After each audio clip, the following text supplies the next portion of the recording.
Bonjour. J'aimerais vous parler aujourd'hui du couple. Pourquoi nous nous mettons en couple? Si nous posons cette question à plusieurs couples, nous allons obtenir plusieurs réponses. Parmi ces réponses, c'est pour ne pas être seul, c'est pour être aimé, pour faire des enfants, ou c'est parce que être célibataire est mal vu. D'autres diront c'est pour vivre une belle histoire d'amour, ou pour trouver en l'autre ce que je ne possède pas. Ce que nous pouvons remarquer dans la majorité des réponses, c'est que chacun voit la vie commune en fonction de ce que ça peut lui apporter à lui uniquement. Comme si le partenaire ou la partenaire avait pour mission de subvenir à toutes ses attentes.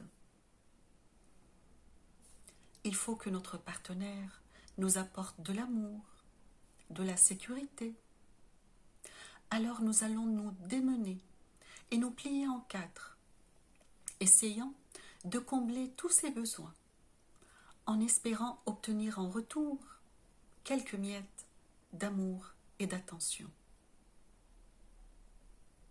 Ou encore, il faut que notre partenaire nous apporte de la confiance, nous faire sentir importants, que nous puisons nos valeurs dans son regard. Et là, tous les moyens sont bons pour y parvenir. Et surtout, ne pas nous montrer tels que nous sommes, avec nos vulnérabilités, parce que nous sentir faibles nous est insupportable. Au début de la relation, nous sommes persuadés que tomber amoureux, c'est merveilleux, et que l'amour est une solution à tout. En effet, l'amour est beau, mais au début, nos relations ne sont pas de l'amour, mais de la romance, de la séduction. Et dans tomber amoureux, il y a tomber. Sous cet élan émotionnel couvent toutes ces attentes que nous avons vues et citées plus haut. Nous ne faisons pas tout cela exprès. Disons que nous sommes agis par une certaine sagesse qui fait que, parmi une multitude de probabilités de rencontres, c'est ce partenaire-là que nous avons attiré à nous, que nous avons manifesté dans notre vie. Et que même si ça sera une histoire courte dans le temps, si la séparation est motivée par un refus, notre prochain partenaire sera physiquement différent, mais au fond, ce qu'il attendra de nous sera similaire au premier. Donc la bonne nouvelle dans tout cela, c'est que nous rencontrons toujours le bon partenaire au bon moment et au bon endroit. Parce que le but de la vie commune, bien que nous le voyions au début comme une manière de ne pas être seul, ou un moyen d'obtenir de l'amour, ou un moyen de nous valoriser, le but de la vie commune est tout autre. C'est comme si nous allons créer une entreprise. Sur quels critères nous allons choisir notre associé? Son charme, ses yeux, la beauté de son sourire, ses paroles qui font rêver. pour que l'entreprise soit viable et qu'elle ait de longs jours devant elle, nous allons le choisir en fonction de ses compétences. N'est-ce pas? Dans la vie à deux, c'est la même chose. Pour que après la rencontre, après la romance, après les attentes souterraines, pour qu'un lien durable et sain s'établisse, il faut des compétences. Pourquoi notre partenaire est toujours le bon pour nous?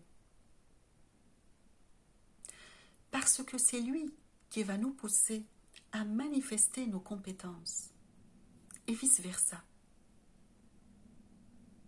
Il va mettre en lumière ce que nous ne souhaitons pas voir en nous-mêmes. Comprendre que nos croyances étaient des illusions et qu'être autonome et responsable ne rime pas avec attente. Parce que lorsque nous donnons de l'attente, nous n'obtenons en retour que de l'attente. Tandis que l'amour véritable, c'est accueillir ce qui est bon et moins bon. C'est s'aimer soi-même, aimer notre partenaire et être aimé en retour. C'est ça l'amour.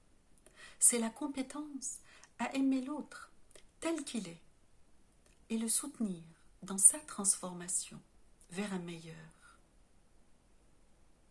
Ainsi, chacun dans le couple devient une source d'inspiration pour l'autre.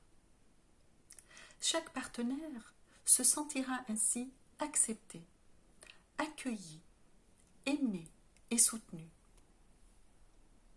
Il pourra, à son tour, s'accepter, s'aimer et faire de même ensuite pour son partenaire.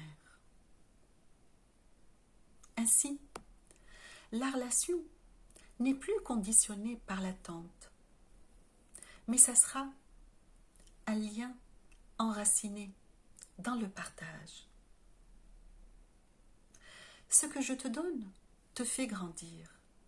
Et ce que tu me donnes me fait grandir à mon tour.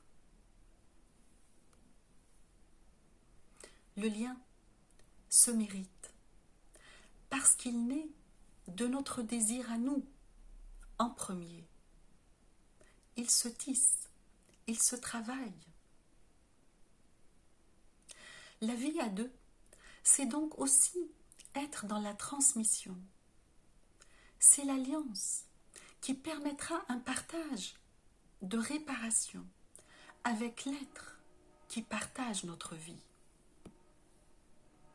Ça commence d'abord là, car l'alliance et la transmission se font toujours de proche en proche, comme une série de dominos. Voilà. C'est ce que j'avais envie de partager avec vous aujourd'hui. Portez-vous bien. À une prochaine vidéo.